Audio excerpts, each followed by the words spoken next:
Let's get to the bottom of this one. Unspoken truths that I miss one. Tap into the minds of the people, rather acknowledge before I dismiss one. Atheists, Muslim, Christians, Buddhists, they all got usage. All got perspective, it's a collective. Get to the bottom where the truth is. With our hearts uncovered. Where you detox from all of the lies you smothered. What them tries could have killed you, but with faith you recover. Yup. Peel off the makeup, we finna take off. Never said it'd be a cakewalk. Meditate till we charged up. Execute goes regardless. Decalcify my pineal. Breaking language barriers, we saw millennials. Planets passing age rotations, down me we owe. So down me we know. Sometimes we can be slow, that's why my ears open. Every drop you add could complete the ocean. Speak up, play your part too. Been vulnerable, it's so hard to.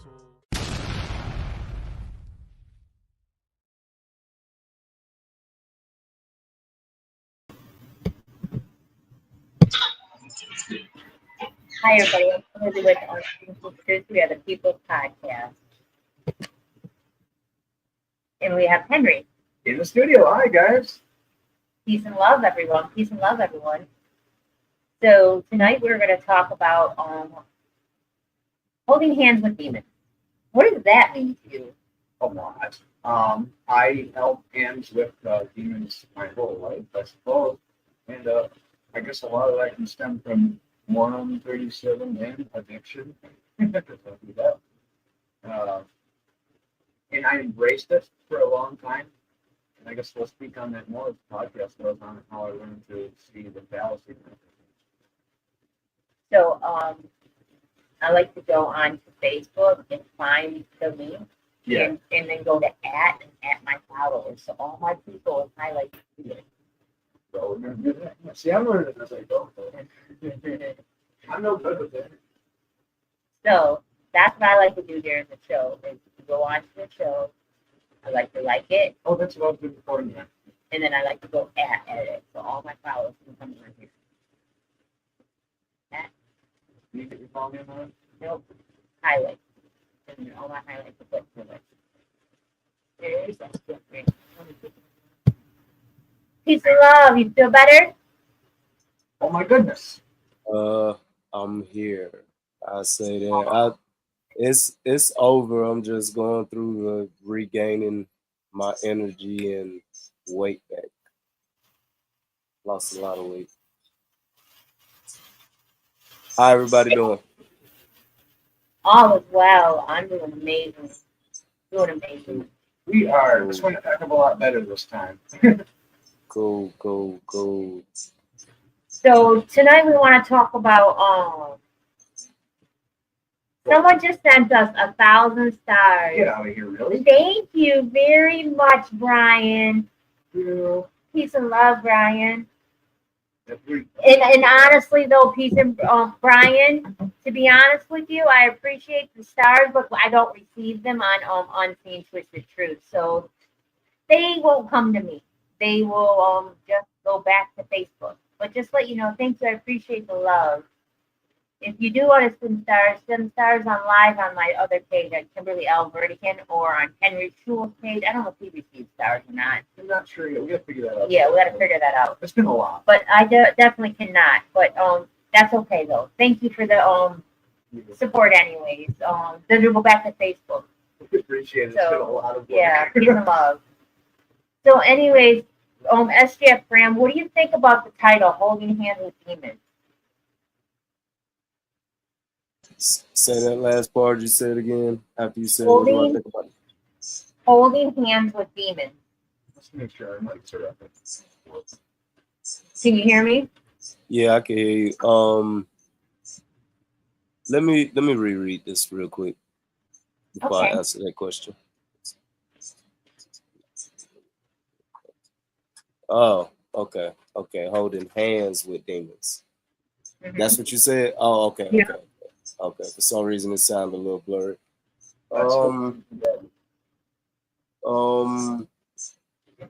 Why do we want to do that? Yeah, why would we? Like I'm trying to get why are they holding hands with demons? Like What exactly are you asking? Do you want me to tell you what Not I'm your going ending through? with negative thought. Yes, you can do that, and that can help me understand what you're Okay. saying. So for me, it's sometimes we get so comfortable with our addictions that, and our demons, they become one. So we get addicted to our demons, and we end up being like connected to them, and we have a bond with them, and we end up just loving them and not realizing that they are toxic for us. Okay. So we end up holding hands with them and like really embracing them and loving them and being proud of the things that we're doing. Like, yay, we're crazy. Yay, we're manic. Yay, we're this. And not realizing that none of that's a yay moment. That's nothing to be proud of. We like our addictions are that. That's what they are. Addictions. Smoking, drinking, whatever it may be. Drugs, sex, anything that over except eating, anything that you do too much of and you think you have to have 24/7 and constantly you dwell on it all the time and you cannot focus because you were dwelling on this, it's an addiction. So when you are addicted to it, That sense, we probably all are, whether we accept it or not. Like even simple as me smoking, Mary Jane, that's probably my that and music or whatever is probably my two addictions. And I realize that sometimes people can make me so depressed or so upset that if I just go get me a blunt or something, or I write a song real quick, it's like a quick high, and nothing got solved. It just gave me something just to get away from it, knowing that I got to come back to it. Like me being sick this past 4 days, I couldn't smoke or nothing. So by the third day, I was like, I really could just stop smoking weed right now if I wanted to or whatever. Like it hasn't bothered me because my health was more important than smoking. So I was like, yeah, okay, I could quit this or whatever. I don't need it to work out no stress. Like that was actually my come to my sense of reality these past 4 days. Whatever that I didn't need to smoke or whatever. I didn't make no music. It actually felt pretty good when I actually thought about making music today. First thought I thought in my head was, I'm not upset about anything. And then I sat there and thought, dang, do I got to be upset to make some music? Well, so to other people, it might seem like a great thing, music, pain creates great music, but in the sense of addiction, yeah, I definitely get the demon thing, especially with the Mary Jane, especially with that. I needed to be sick to see that had a grasp on me that I wasn't even paying attention to. And then I was looking at how much money I didn't spend the past 3 or 4 days, and I was like, shit, like, okay, I'm tripping. Oh, like I had to, it was just a whole self-realization. That's a big You eye know, opener. yeah. I find that relatable what you said about music as well. Because you kind of look at, I wouldn't say it as negative when you fall back on it, but you still say it's something that you kind of fall into almost like it's a habit or a routine. Yeah. And that's interesting to me. I like that. so with my addiction, like we all know that my addiction was a sex addiction and food. I had a food and sex addiction. And my love-hate relationship with food was very scary because I've had moments where I overly ate and then I would make myself sick. I didn't come to the point where I was constantly doing it, but I had episodes where it got to that point at times because I would make myself feel nauseous that I had to get sick because I ate so much. So as I would do that and I would continue doing it, I would make excuses of why that I was eating like that. Instead of just dealing with the eating fact, I actually embraced the eating fact and was like, well, at least it's not junk food, or at least I was making excuses for why I was eating poor and overly eating in abundance. And like with the whole thing with the sex, I wasn't in the clubs and I wasn't, people weren't paying me for it.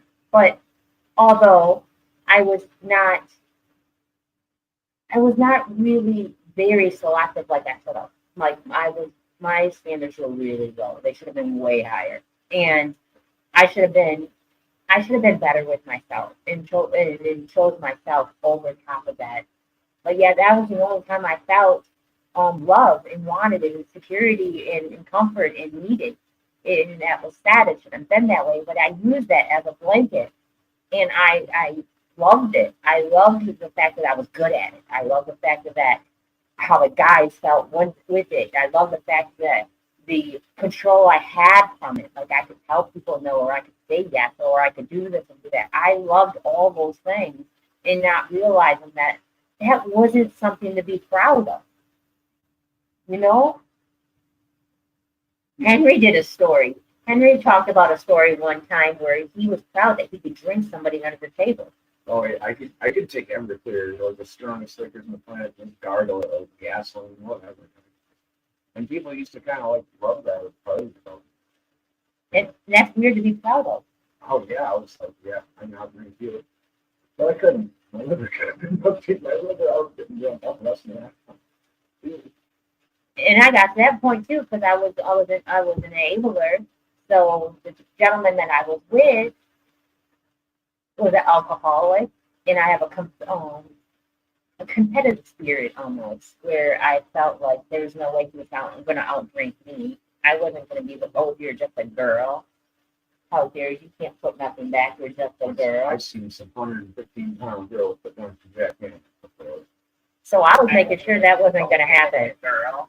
I was making sure that wasn't going to happen in my line. So I would not let them outdrink me or to say that about me. So I drank, and I didn't want to drink. I didn't need the drink. I didn't feel the urge to drink, but I drank because they were drinking. And instead of me just being like, no, I'm good, I don't want to, it became comforting to me too.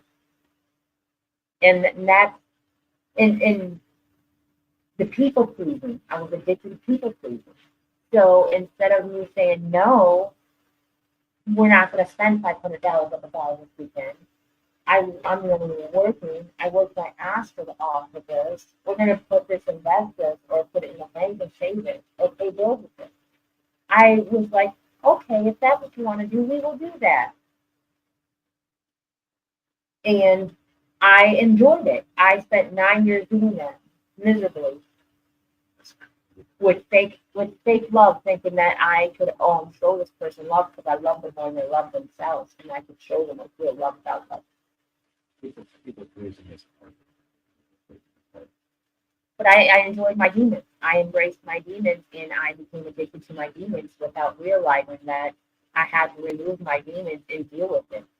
I had to remove everything and deal with the abandonment issues that I had. That's what I was going from one person to another, and I accepted anything because I had abandonment issues.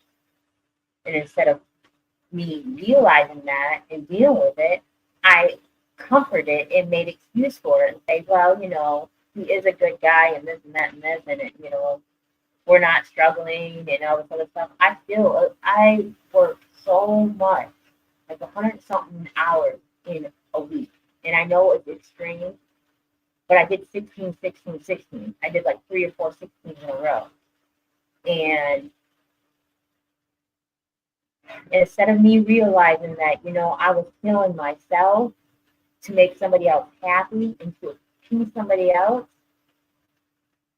I just was like, I didn't deserve no better. I didn't think that there was better for me. I didn't really love me enough to say, no, I deserve that for me. I'm smarter than that. And I feel so much better now that I control what I eat. I eat healthy. I watch when I eat and how much I eat. I'm like a grazer now. I don't sit and eat a whole meal all day at all. And it's healthy stuff. And I don't put alcohol in my body. I haven't drank in years, not even a little. And I did sobriety. I was, what is it called? I don't know about backstage. Oh, sold it. I was sold it for over a year or almost a whole year. So like all that was a big thing for me. And then cutting out multiple like sex partners in a year. I had one sex partner for 3 years, like I had, and I was so proud of myself to do that. But it took a lot out of me. I had to learn to break everything I thought was okay and heal the things that I thought was okay and not accept the things that I thought was okay because I was not okay. Well, that's a hard thing to do. To fall back on. I talked myself into it a lot of times, saying like I couldn't do this and I couldn't do that, especially video games without movie. I couldn't watch a movie without drinking. Not even drinking. I'm still thinking about weed because I was so interested in what you have said about it. I always wonder if when I heard of the drinking in this country, well, it's up and down. But drinking is my big forte. I remember going into movie theaters and slamming like vodka before the movie and getting a little bit buzzed up. And I remember it got so bad that I was like, I couldn't even do shopping trips.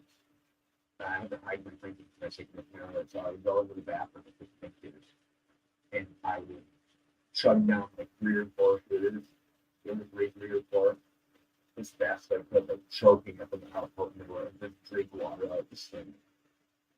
It was so gross. I was sucking water. I was like, I'm ready to go buy food with my cousin.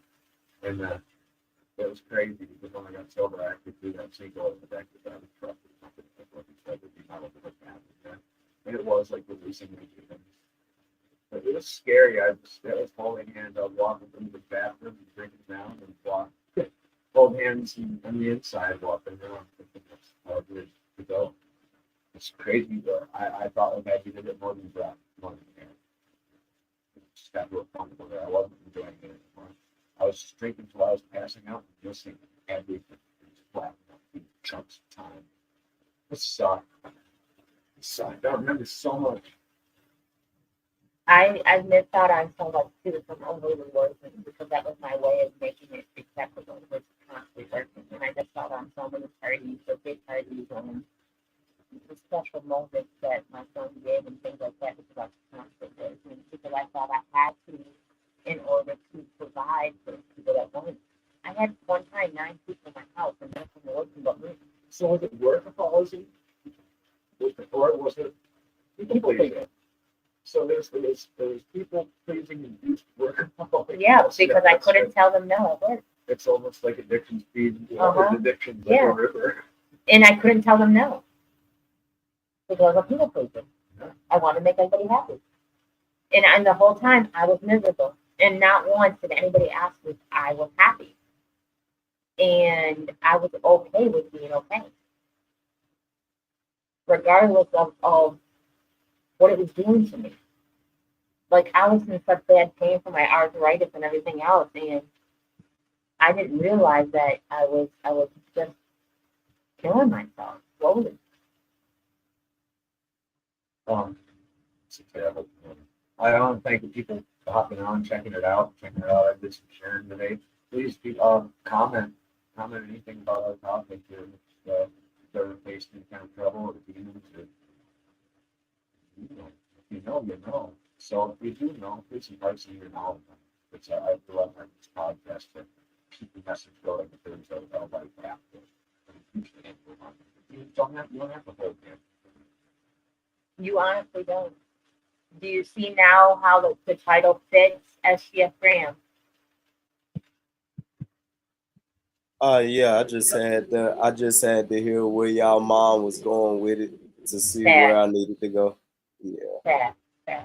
You always ask. You're always intuitive about the topic. Oh yeah. Gotta know for sure. Yeah. I like to hear people's perception though of a topic before I let them know what it's about, just so I can see where they were, what they perceived from it. But I get this one. This one was a pretty tricky one. It could have meant anything. So yeah, no, I get it. But have you ever had a point in life where you didn't realize that you had to seek help and you thought you were okay? And even kind of Have I ever reached the point where that I needed help and I felt like I was okay? Yeah. That I needed help. Yeah. In fact, I don't even know why it took me so long to think about that one. I literally did not think I needed any help. I was literally calling myself still being out here in the streets. This was years ago. I was looking for a new way to distribute things, and this guy, this person taught me so much more about life that I didn't even think I needed to know. And ever since I met him, I have not thought about selling any street activity things. You know, but I was too I pharmaceuticals. well, I literally went to him to get the street activity things, and this man taught me everything else about life. I was like, oh wow, I ain't think I know I needed this information. I love that. I feel that That's though. good. I relate to that. Yeah, me too. There was a time in my life I said I was taught from cocaine. I believe that. I was like, I learned how to play drums. I learned how to play I cannot say whether it helped or not. I do enjoy percussion stuff. But yeah, so I know a few people right now that are dealing with a lot, and they're growing through a whole bunch of different things, and they don't realize how unhealthy it is for them, and they're okay with it. They are proud that they're dealing with this. They are proud that they are hot fucking mess. You want to know my opinion? It's, I don't know. It's a weird kind of thing. It tricks you into being proud. These demons and stuff, they trick you into thinking that's the right thing. And I find after the thought after I did a lot of the things I did, I look back.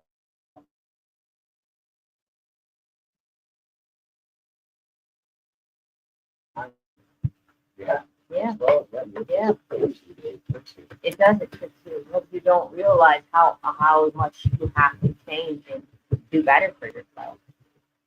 I didn't think I deserved better. No, I didn't think I deserved better than the blue ball. I was told I was only good for one thing and one thing only, and that's what my job was to do, was provide that.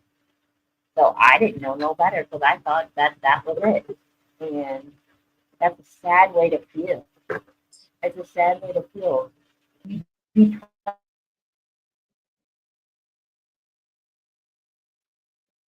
managed. Be proud of being hurt. Be proud of being obese. Be proud of being sick. I can't do it now that I'm not in that position anymore. Now that I'm in the place that I am, I will never go back to where I was. So I do find that there's a lot of judgment on addicts. Now you say you can't put those things on yourself, and that is a safe place for you to talk to yourself about that.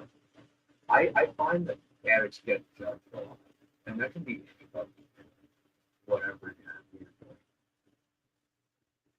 And we shouldn't. It's hard not to at certain times. I understand that. I was less than that beautiful, and you can't turn your back on certain drugs. You just can't turn your back on the drug. The person's in there, turning your back on the drug, and it makes it very hard to love them, trust them, and it can take years. If ever down here on the unseen, because we are having some court with My cord is cold and my I can't get my mic, but then I know exactly about a bunch of different things. Oh, like that. We'll pause really quick on that. I think you guys know what I'm saying. We don't judge addicts. They don't want to be in the state they are. Come on. There we go. Oh, I see. Sorry, guys. It's a little important. So I don't know what we're gonna do Running under there. right now. Don't be gonna do this one. That was upset. Oh, component like two. I apologize, you guys. I didn't realize this was stuff like this. You have to reach your hands to that. We've had worse technical difficulties. Okay.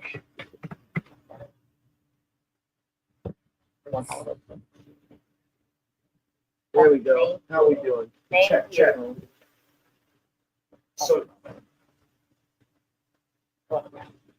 So, no, I don't agree with judging addicts. I agree with being caution, using caution around them. You know, I was dangerous. I was erratic. I put myself in other situations that could be very bad. It's not judging. It's good for everybody. I wish that if I could give one advice out to somebody who doesn't realize that what they're doing is not healthy for them, is to seek help.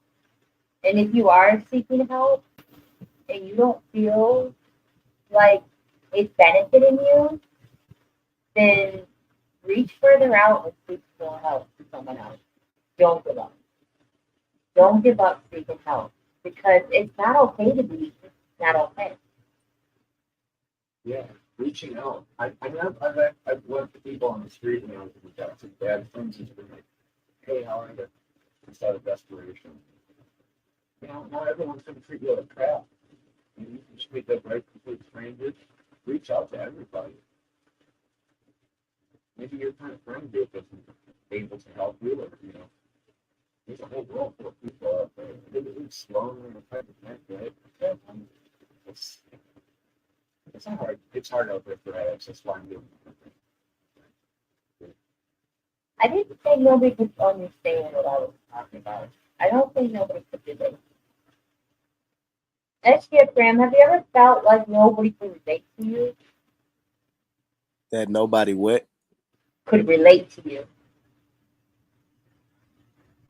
Nah, I just felt like nobody wanted to admit that they could relate to me. You know, you can see when you're talking around people and that one person that can relate, and you kind of look at them like, you know what I'm talking about, but you ain't gonna say nothing or whatever. Like that's the part that kind of like, dang, maybe the situation is as bad, is worse than I thought or whatever, because I could clearly tell by their face or my empathic, whatever it is or whatever, I could clearly tell that that person knew exactly what I was talking about. And the fact that they shut up kind of makes me feel like maybe I should shut up right now. I'm embarrassing myself. Like that's what my brain will tell me, like, okay, shut up now. Whatever, you know. Kind of. A whole bunch. Oh, dear. Highlight it. What we got?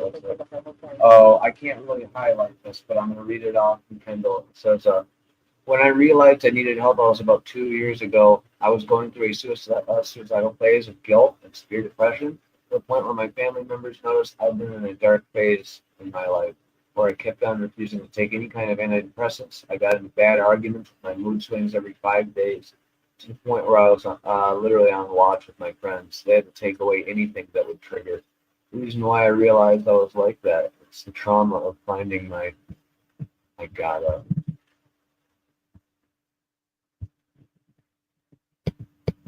read the rest of it. Oh man, that's really important. Right, a family. Here we go. Finding My brother's body, trying to revive his life. I needed help by talking it out, where I was mentally shut down from the flashback. Finding bodies isn't really the best outcome in any situation, let alone I've dealt with different situations. Each death would affect me deeply. In fact, I just realized it was my brother's having a birthday today. I accept the hard turn to the child life is, unfortunately. Wow, Kendall. that would be That's a comment for the condolences. That's a hard thing to go through. probably, We appreciate that. yeah. Wow, that's real stuff right there. How are you doing with that now? Yeah. How are you doing with that now? Like, How are you dealing with it before you realize the brother's own earth day in your past when you found his body? How are you dealing with it before you realize it's a big book and now that since you realize it's a big book, how does it feel? Did it make a difference knowing that? It's something I can't say weird, it's not weird, but something coincidental happened to myself recently. I was at my psychiatrist's house. We spoke the night there, we're getting my stuff from there to come here to Toledo, Ohio. And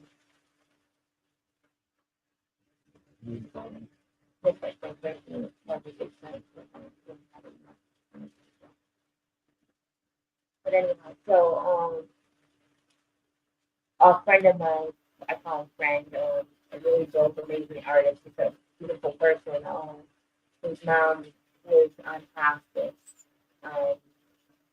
taking her last breath. I went upstairs and said some goodbye and told him I love him and behave, saying I'm thinking of you, I'm going to forever with you. And as I did that, his mom was taking his her last breath. And it's raising his head over and over. That was his way of his mom saying goodbye to him to me. And I'm not taking that from him at all. I can't take that from him. And I can receive that because I've held the hand over hundreds of people that have passed, over hundreds of people that have passed. And I had, yeah. No, but yeah, I was. I was there facility and that's what I did. I was in the people that have passed and that's what I did. But that's something. Yeah. So it made sense for him to feel that because I'm not telling him he's wrong because I have been there for people that have passed and helped the family members with the transition of that. And they were able to deal with it more because I'm still with them. So they celebrated love instead of mourning a loss. Not to be that. That's it's a certain type of work for a certain type of work. They always told me to do it, so I did it. But that's not nothing to consider other like I don't consider that part of the music thing, but I didn't know my gifts because I was my gifts were really by my reason. yeah, so I'm trying to connect with that. Yeah. That's absolutely. Did that really have me on you? Never. No. I did good. I felt that was my calling, and I gave a lot of people joy, and a lot of people helped me. I told them that we thank you for allowing them to celebrate for him. Yeah, and with that though, I didn't know that was a gift though. I didn't know that was something to be proud of because I didn't love myself correctly. I didn't know that I had that gift, and I remember touching someone's forehead, and I felt like you'll be okay with something too. And she went into her bed and died. I don't know. Oh, okay. I didn't do it like that. What did I do? Nothing. Oh shit. So as that happened, when that happened, it's not for you. But when I happened and did that, and I didn't realize it was a gift that I had because it was shadowed by my demons. I didn't realize that people was doing anything that's going doing that.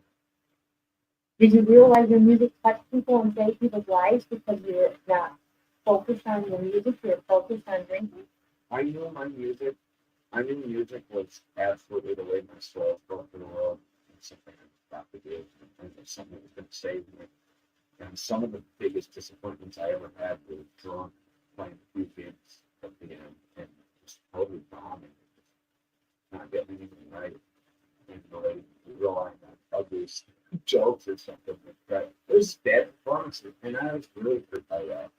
And I don't know, whenever I play for anything, anybody crowd, put everything into it because I take it so seriously, not meant to be such good, to be able to share the way I want to.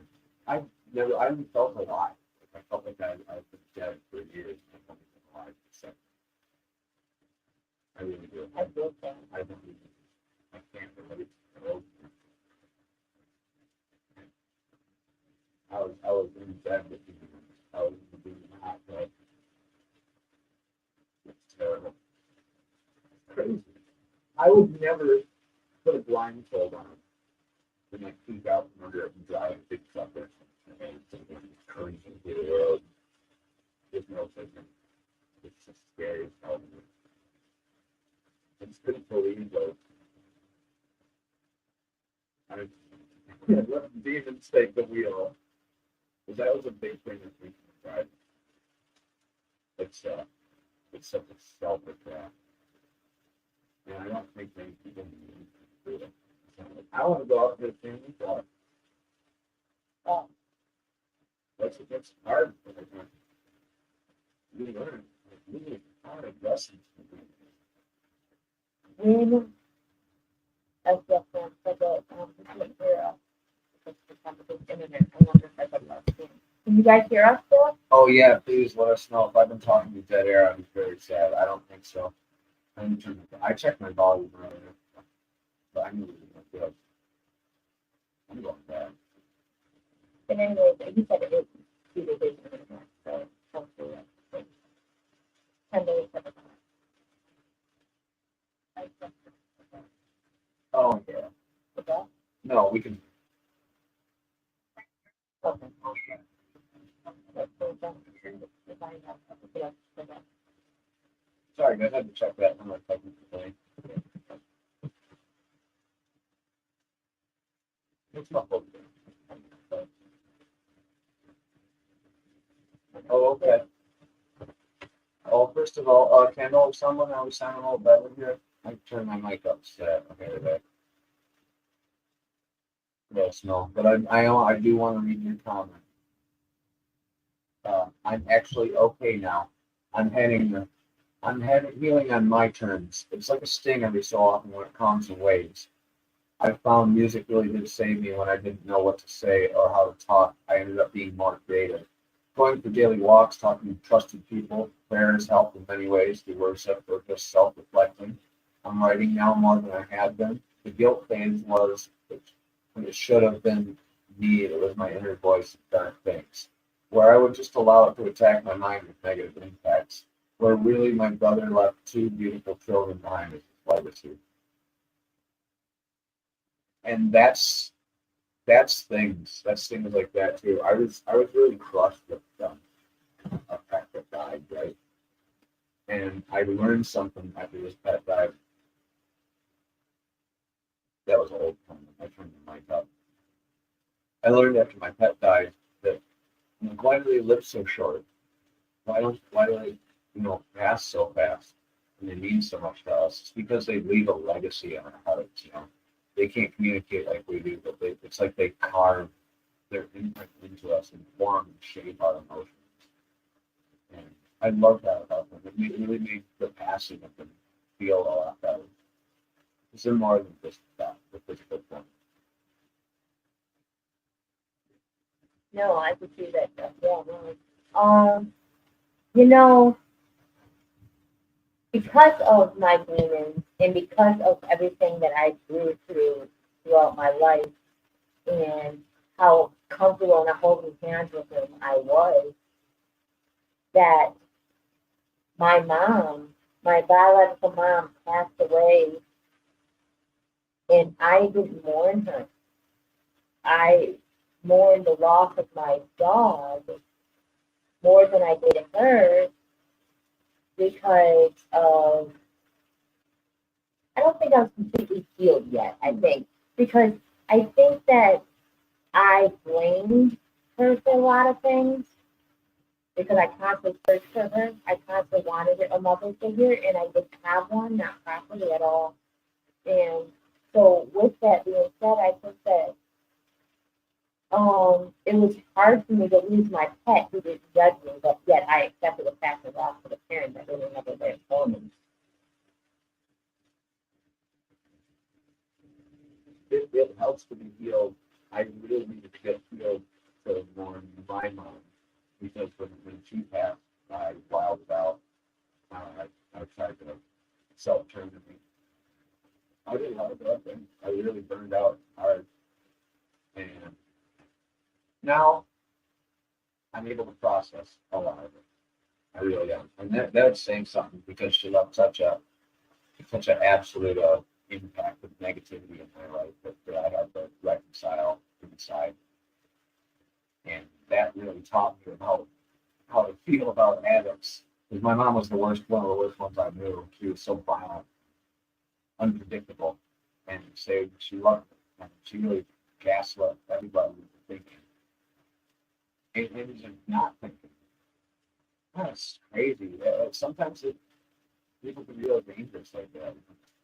And the impacts it left, I just really had to work on everything. It's hard for me to even explain how I feel about my mother, but it's calm. Calm. I get it. I'm gonna do a soundtrack. When you don't realize that what's natural and what is supposed to be, Kendall, I'm sure you do have a tragic pet story. It seems like you have a lot of tragic stories, honestly. I don't really want to hear the tragic pet stories, though, if that's okay. Not to be rude. She has a lot of tragic stories.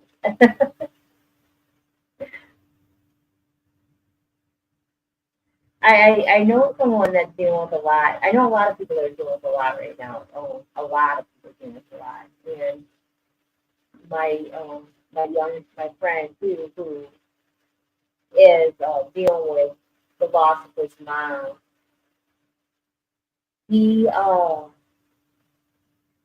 is trying to cope the best way he can, and as he's coping, he's drinking to comfort himself, and not realizing that he too is killing himself slowly. He lost 25 pounds in 2 days, and I can't keep nothing down because I want to keep some vomits up, and that's not healthy.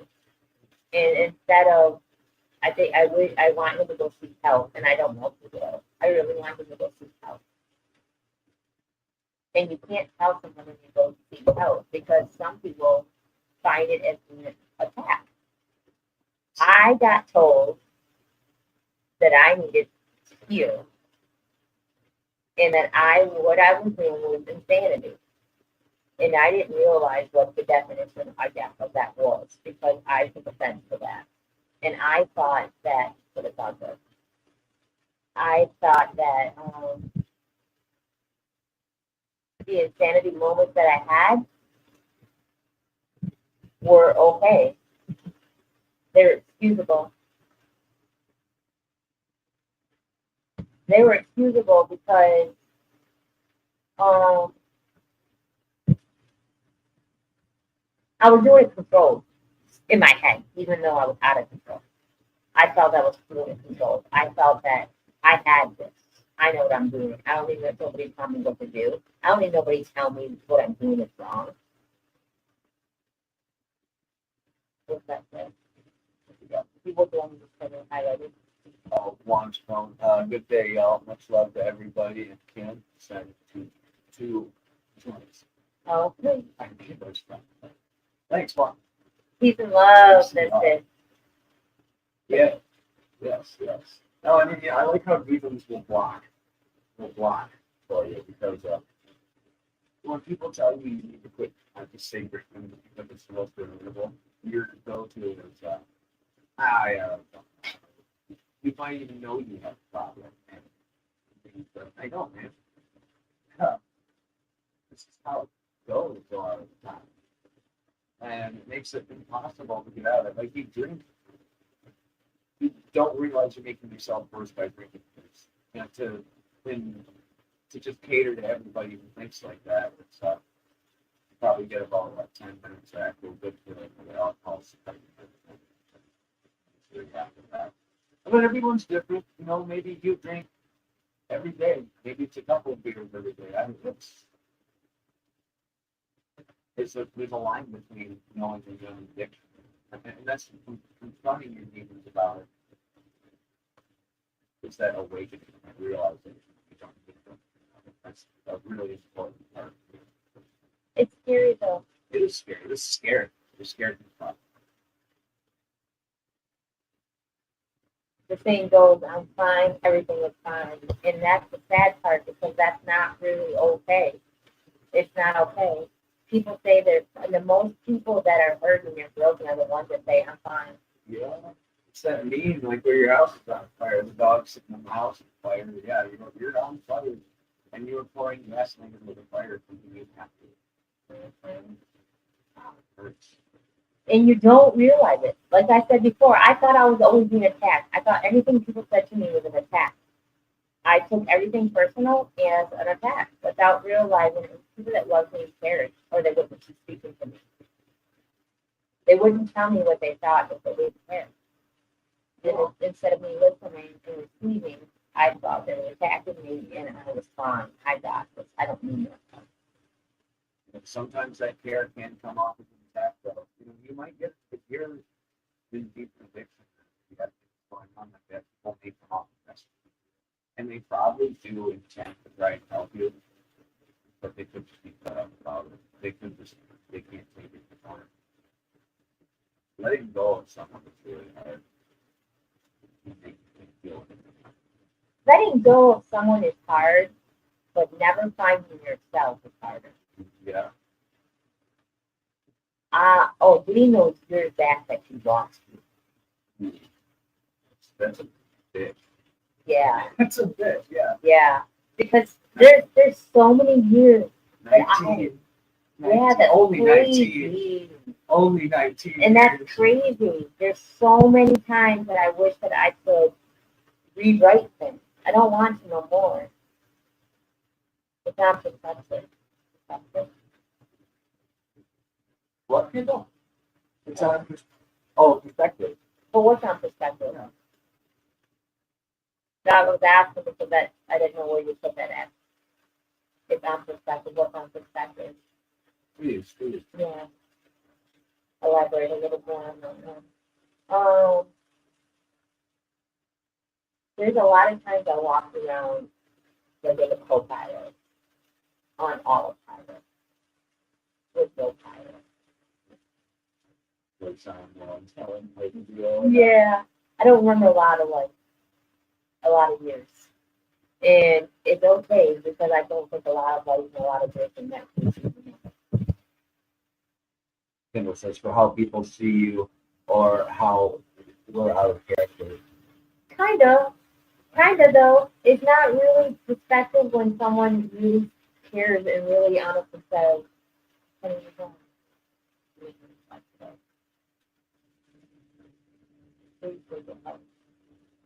Yeah, that's not in fact. And I'm Because I didn't. but yeah, no, that's hard. That's criticism addicts don't take constructive criticism very well. They don't. Mm-mm. Mm-mm. I got told that I should not do this when people cut me in the hole and stop with myself for it. Not crazy. You could have said. Oh, I'm sure that's what they did say to me. Oh, but that'd be. Oh, of course. Of course, yeah. Every time. I'm sure they said the sweetest, nicest things in the right way. And what I heard was, "You're a dirty slut. Stop being such a whore." No. Because that's all you're going to be known for. And I promise you that's not what they said. Oh, no. But that's exactly what I took it from. Because when you don't want advice and you don't think there's nothing wrong with you and you're not ready to heal, it's an attack. Oh, it's got to be your choice. You will never quit smoking unless you decide to quit smoking.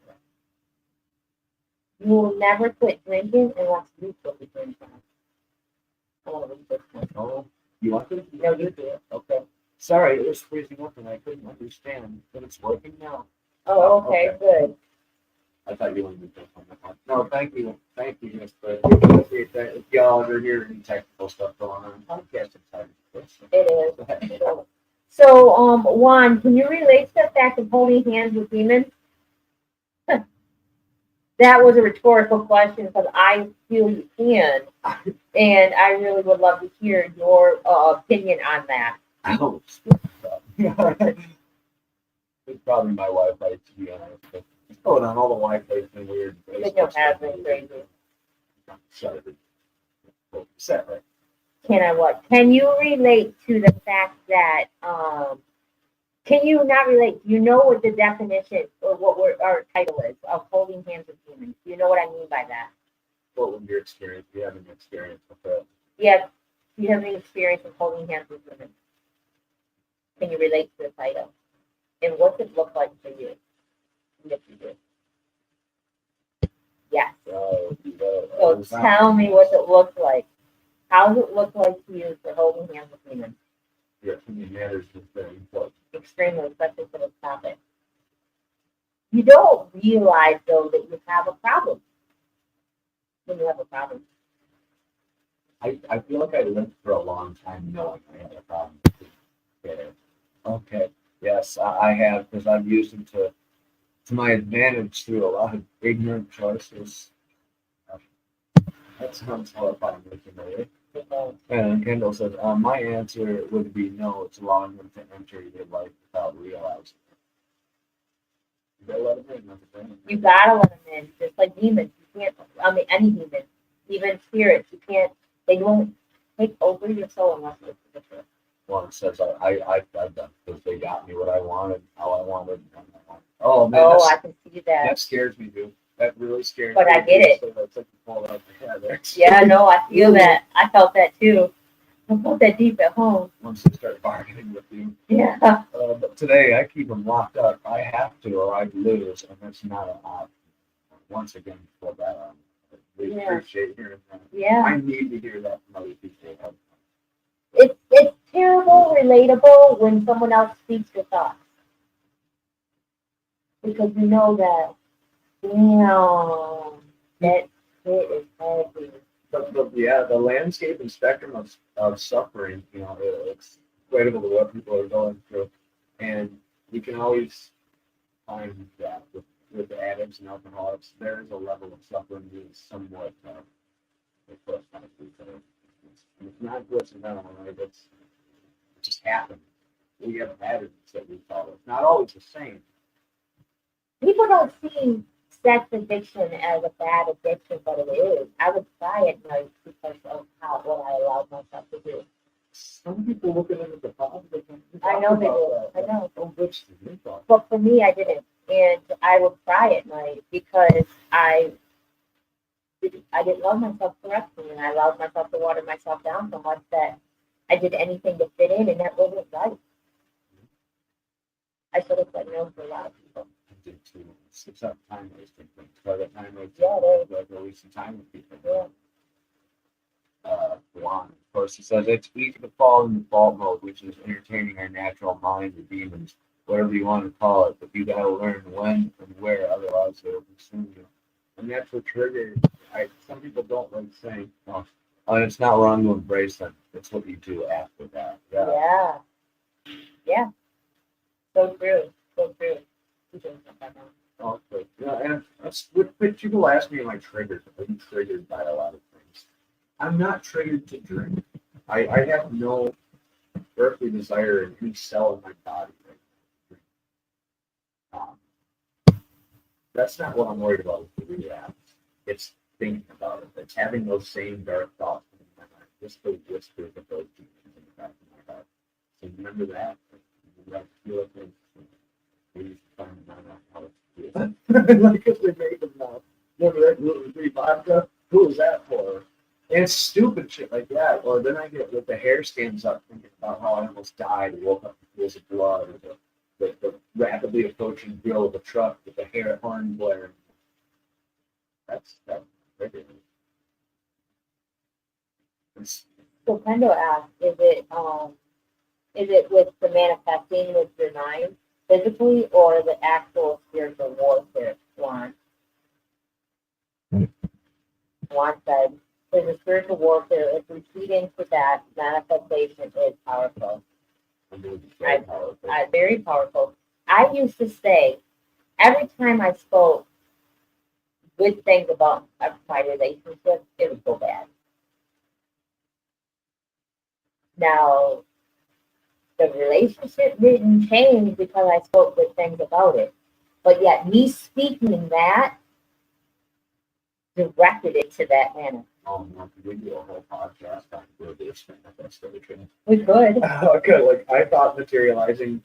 Now I kind of think about manifesting things like I am manifesting good things and they do come. But when I was in the depths of alcoholism, it was like I was manifesting bad things and I wanted them to happen. Me too. But when I wanted good things to happen, I got it dug into my head and tipped that bad things would happen.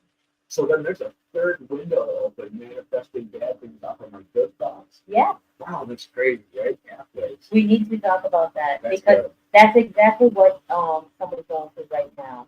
The person that's manic is going through that right now. They don't want something good to come to their life because they feel that everything that's coming to their life has to become like this because of a suffering. Someone else has to suffer because they're suffering. That sucks too. Misery loves company. I can't wrap my head around it though. Why do we want to hold hands with our demons and have other people do it? I don't want to talk about that one person in my life who did me so much too. I know someone who just completely sinks in with the demons and lets them completely control them. It's so much.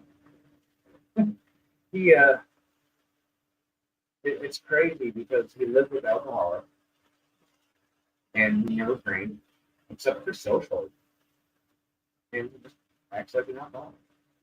It's like that rubbed off. He manifested all that this negative side effect without even drinking. And that happens. I know people that are narcissists by association because they've been around narcissists the whole entire life. They are not a narcissist. But yeah, they have narcissistic tendencies because that's what they're familiar with. They only can associate with other narcissistic people because that's all they've been around. Yet them themselves are not narcissists. So it makes sense. If I was raised with a bunch of dogs my whole entire life, I probably would be biting myself and scratching and wanting to lift my leg to pieces. Did you know that there's stories about people who were actually raised by wolves? That's like there's some fact for that story. No, but I believe that because Great. I believe that because it makes sense because I was told that I was only good for one thing and that's what I believed. So that's why I did the thing I was good for. Without realizing that I was doing exactly what I was told that, all I could do. So bad.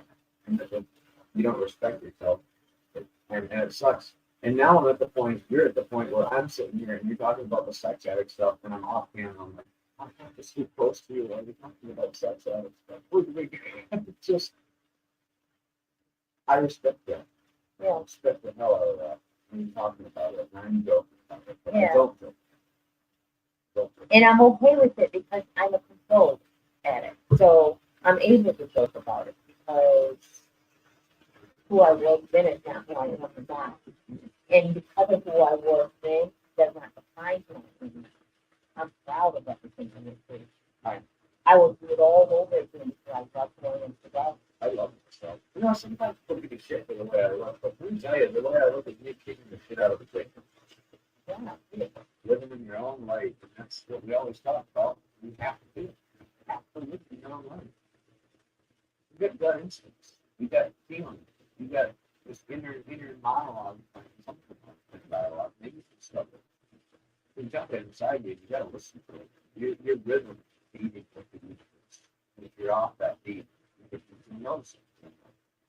Kendall, everything you went through, would you change it if it meant changing who you are today?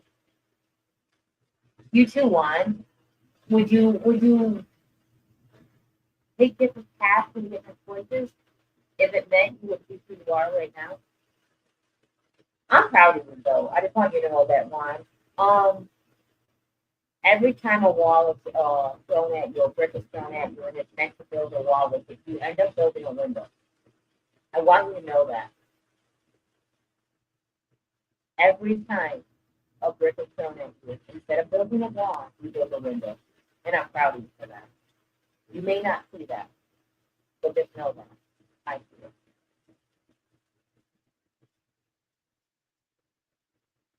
A lot of people say, if I could know what I know now and talk to my younger self, I would change a lot of things. And they don't realize if you could talk to your younger self and you know what you know now, it wouldn't be the same. No, that would be a nightmare.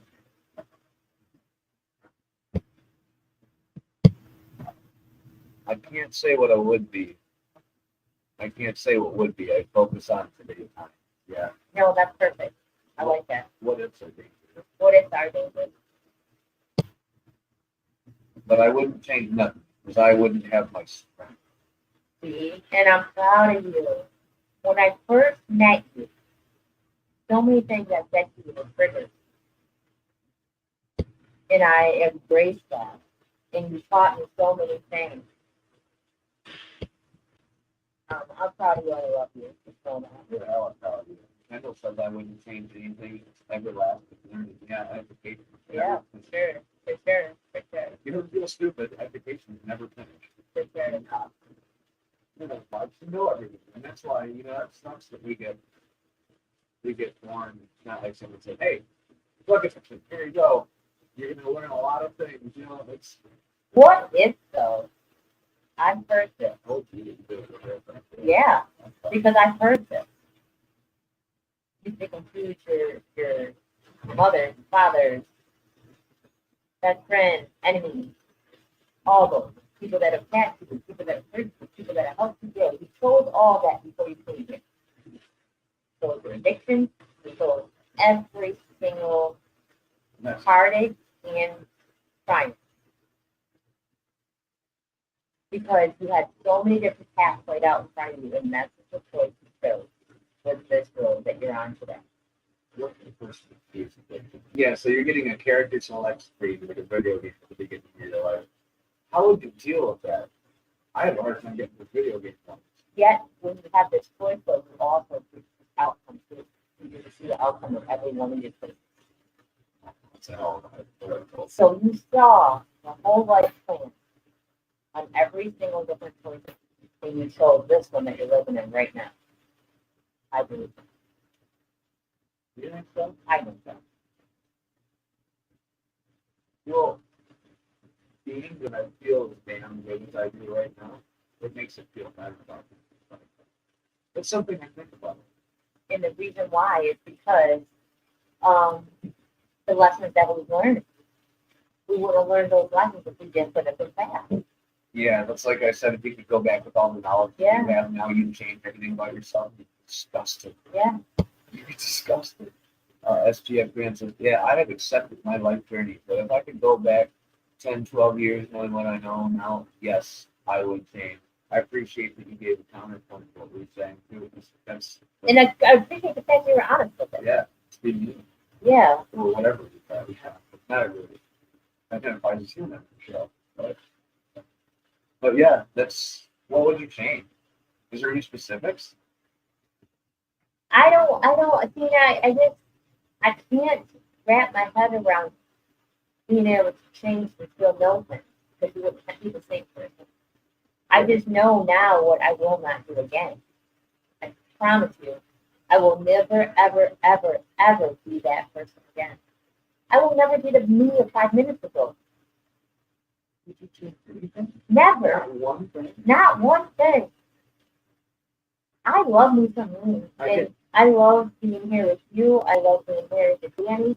I love my dog. I love my grandchildren. I love my son. I love every single thing that I've got out of all of that. I'd say my back surgery just about it. Fuck it, I'm gonna say it right now. I would change my teeth. I brushed a lot growing up. I brushed. I got drunk and good brushing. I kind of fell apart. But I had bad teeth in the get-go. I'm not gonna have bad teeth in the get-go. I just had really soft bad teeth, and it didn't help develop me. But if I could go back and have a better set of teeth, or to be able to afford to go to the dentist tomorrow or something, I guess I would change It wouldn't be a huge thing to be done for sure. That being said, that's all I could really think of is straight out my mind. Danny Holmes, I needed to go through everything I did to be where I'm at now, and I'm at the greatest point I've ever been. It's kind of what That's what I'm saying too. Yeah, The exact yeah, same really, thing, that you were honestly. connected. I actually did. So decompress. Do you know what it's like holding hands with demons? And I appreciate you tuning in. Thank you. Do you know the feeling of holding hands with demons? Of embracing your addictions? Time wasted for the most part. I understand that. No, I get that completely. Time you don't get back. No, not at all. And those times that were wasted weren't really extremely wasted though, honestly to me. Not at all. I don't feel that I needed them because I don't remember them. I'm better with loss. I have a hard time with misplacing things. But I'm better at having it anymore. I'm better at no longer having to worry about what I don't have, embracing what I do have. I learned to appreciate having because I lost them. Agreed. But what little things I have, I actually have to share. Sad. The depression. That's what that. Yeah, depression. It's hard when you waste time. I know I've said that the whole day's doing nothing. Would you trade that day back? Have you got that day back? Not bad, I'm back again. That's fine, we'll have. And you can come back again and again and again all you want. Always come back. Bowl out of the bear. Peace of love, brother. Peace of love. Holding hands with your demons, Bolada. I know you can relate to that. Yeah, keep chiming in here. That's what I do. I love it. I know you can relate to that, Bolada. Yeah.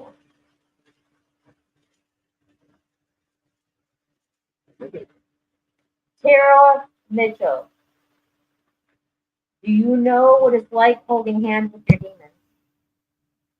I appreciate y'all more. I appreciate y'all more than you know. We appreciate that. I love the shit out of you. That yeah, For real, for real. I love the shit out of you. I've learned so much strength and so much bullshit and so much strength and so much bullshit and so much strength for you. And the strength overpowers the bullshit every single day. Just know that. And I'm glad to see you posting on Facebook. Something that really scares me is when I see people trying to get better and you go dark. And I see people get real scared with the early recovery because I was there too. I didn't post for like 3 years or 4 years about my recovery. I made it very personal. Kind of. Not all that. You're good. You're bridge to all of those genres. Yeah, Humor, for sure. and sometimes you're a romantic comedy. Sometimes it's drama. Sometimes it's drama. But yeah, no, I hate seeing people go dark, man. I'll burn with people like the post when I'm seeing them with engagement and not do that for everybody. I kind of feel that way. It makes me happy to see it. It really does. I got music I'm listening to. I got so much to talk about. Henry did a little video today that I posted. I can't share it straight clearly because of files today, but I'm going to figure out how I can. I'm just testing the 3 steps here.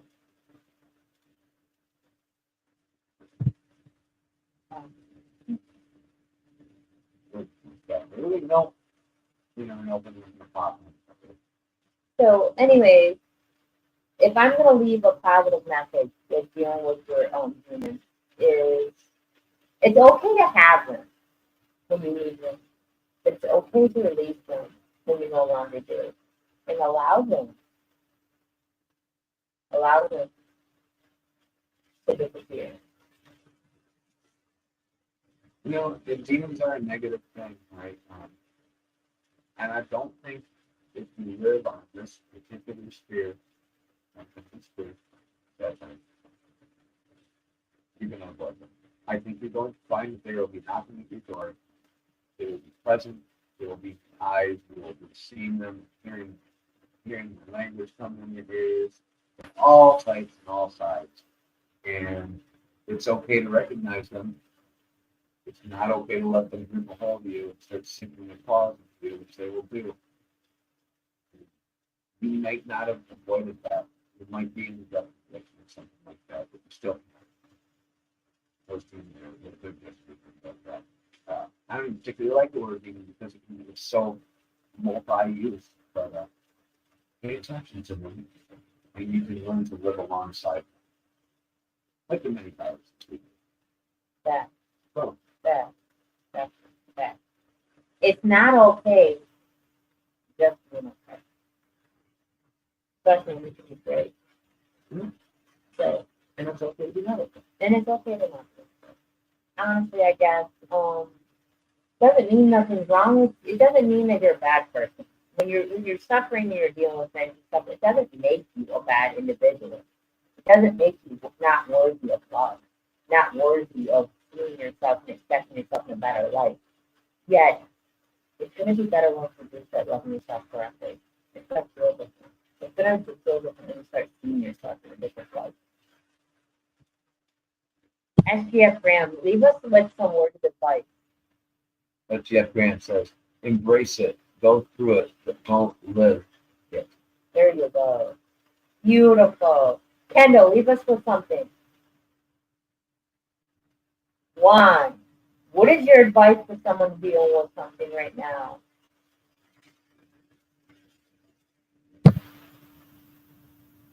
Live in it. And the God says, Imagine Dragons, it's where my demons hide. Says it all with the lyrics. I like demons. It's okay to forgive. It's okay to forgive yourself. Yeah. Yeah, it is. I'm not mad at you. I'm very proud of you. I'm proud of everything. Yeah, no, I am. I love every single part of you, including the bad part. Yes, that's important. I forgive. Go home. Yeah. I let that go. I let that go. I don't blame no more. And when you know that you're healed, is when you stop blaming others for things to go loud and things you did yourself. When you're pointing fingers and you want to see other people suffering, it's because you have not been able to heal it within you. You haven't forgiven you yet. Which is fine. Super L. Right. This is just popping to show support. Danny Holmes, congratulations on you and your queen marriage. I'm truly proud of you. And when was more than music coming out?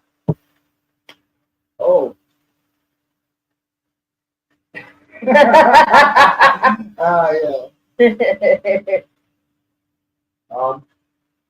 We'll do a face. Oh, you know. Yeah, that's fine. Thank you for tuning in, Tara. Thank you. Do you know what it's like holding hands with Steven, Tara? Yeah. But anyway, so we're going to wrap this up. We appreciate everybody for tuning in and allowing us into your homes tonight and sharing with us this moment. And your opinions matter to us. Continue coming on every Tuesday and Thursday at 8 p.m. Eastern Standard Time. And remember, we are the ears that listen. It's in the keeping talk. Tomorrow, we have an interview. And we will let you know more about it because we're doing the interview ahead of time. Mm-hmm. So he tells me to play this. We'll check that out. Music notes. It's a YouTube link. Okay. All right. Well, may everybody's night be full of positive energy and high vibrations. Love yourself, because if you don't, I don't think anybody else would or would. Yeah. Love starting to feel. That's right. Yep. All right. Peace and love, everyone. Thank you.